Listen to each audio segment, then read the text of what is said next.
Okay, quick confession before we even say hello.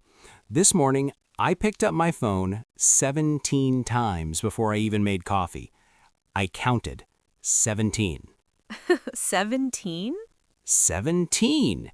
And the embarrassing part? I have no idea what I was even looking for most of those times. That is actually the perfect place to start today's episode, because we're asking a question that sounds really simple. What would actually change if you deleted social media for just one day? 24 hours, not forever, just one day. And the answer might be more interesting than you think. Welcome to Fluent English Cafe, where real conversations help you build real, natural English. I'm Anna. And I'm Tony, who is apparently unable to put my phone down. Before we begin, if you want to learn how to speak English fluently and not just understand it, hit the subscribe button so you don't miss out on any of our videos showing you how to do this. All right, let's get into this.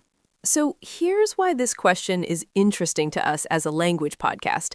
Social media is now one of the biggest places where people actually absorb English. Reels, comments, captions, memes. But it's also changing how we process language. And we wanted to talk about that honestly. Right. And before we go any further, we want to know something about you, genuinely. If you gave up social media for one full day, what do you think would change first? Your sense of time, your mood, or your ability to focus on things? Drop your answer in the comments right now. Time, mood, or focus? We're going to come back to all three. But first, why is even one day such a big deal for most people? Because for most of us, it's not even a habit anymore. It's closer to breathing. It's just constant, background. There's actually a word for this in behavioral psychology. It's called an automaticity, when a behavior becomes so repeated that your brain stops registering it as a choice. You don't decide to scroll. You just find yourself doing it. Which is wild when you say it out loud, because you'd never sit down and choose to spend 3 hours looking at things that leave you feeling kind of flat. But that's what happens when something becomes automatic. Okay, so let's walk through a no social media day, starting from the very beginning. You wake up, alarm goes off, and normally, what's the first thing? Phone. Without question. The alarm is the phone, so it's already in your hand. And the app is what, 2 taps away? And the interesting thing is what that does to your morning brain.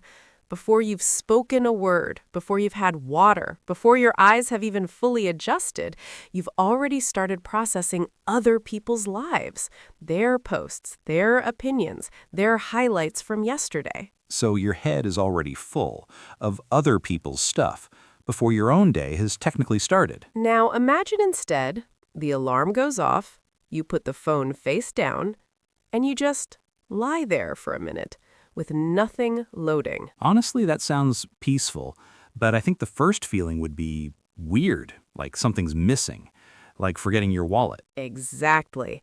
That discomfort is real, and it's worth paying attention to because discomfort around not doing something is usually a sign of how deep the habit actually goes. Here's a challenge for viewers. Just try this tomorrow morning. Phone face down for the first 10 minutes. Tell us in the comments what that felt like. Weird? Nice? Uncomfortable? Now let's talk about time, because this is where people get genuinely shocked. Most people, if you ask them, would say, I spend maybe an hour on social media a day. But when they actually check their phone's screen time report, it's usually 2 to 4 times that. And the reason it's so hard to see is that the time doesn't disappear in one big chunk.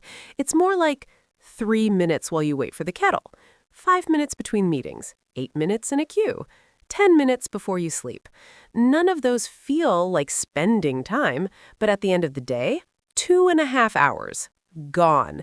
And you couldn't tell someone a single thing you remember seeing. compare that to watching a film for 2 hours. You come out with something, a story, a feeling, something you thought about. Scrolling doesn't really leave that kind of trace. It just passes through. Okay, mood. This is the one I think most people underestimate because it's not dramatic. Nobody's scrolling Instagram and bursting into tears. It's much quieter. It's more like a slow dimmer switch. You pick up the phone feeling fine. You put it down feeling slightly less fine. Not upset, just a degree or two lower than before. And because the shift is so small, you never connect it to the scrolling. You just think, oh, I'm tired today, or I guess I'm just in a bit of a mood. And a big part of what causes that shift is comparison, but not the obvious kind. Not comparing yourself to celebrities or influencers. You already know that's not real life. It's more subtle. It's seeing your actual friend's birthday dinner or your colleague's promotion post and having this tiny, quiet reaction, like your own life just looked slightly smaller for a second. And your brain knows it's irrational. You know people post highlights, not the boring Tuesday afternoons.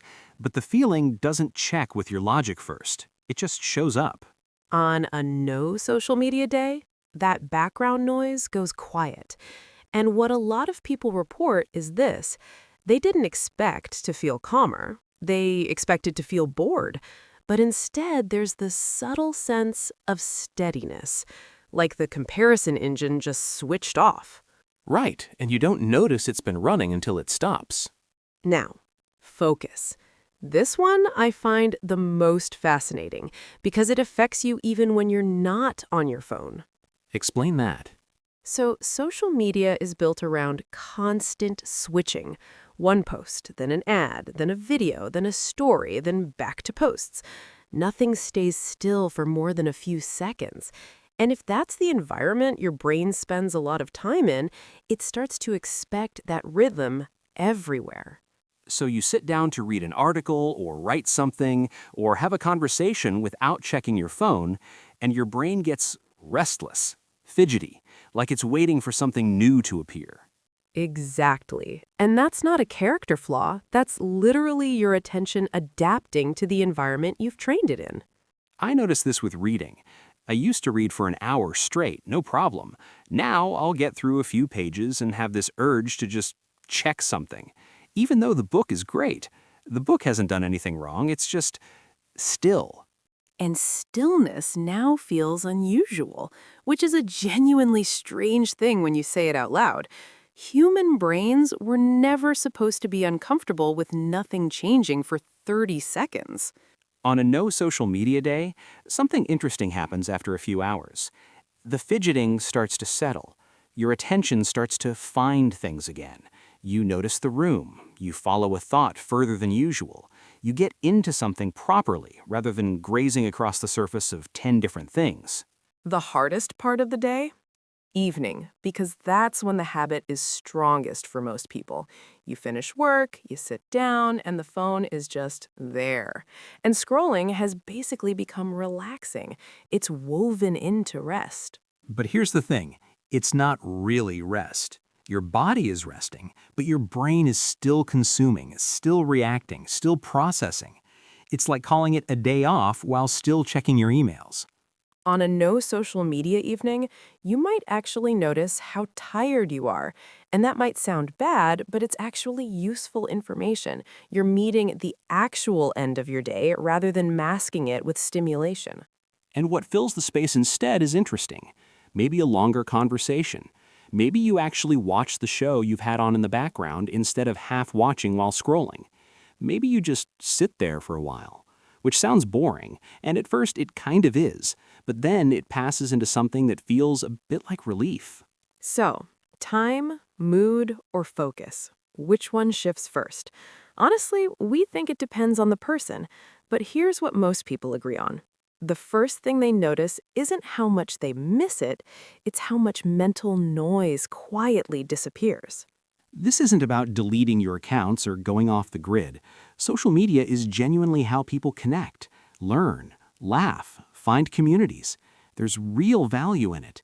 The question is just, are you using it? Or is it running on autopilot and using your time and attention without you really deciding that's okay? Here's your English challenge for today.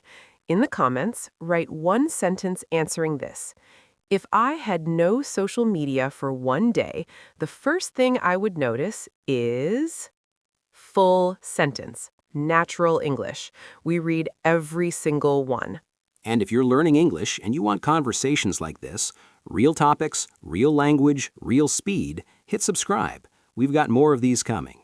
We'll see you in the next one. Take care of yourselves. And put the phone down for 10 minutes after this. Just try it. Tony. I'm serious.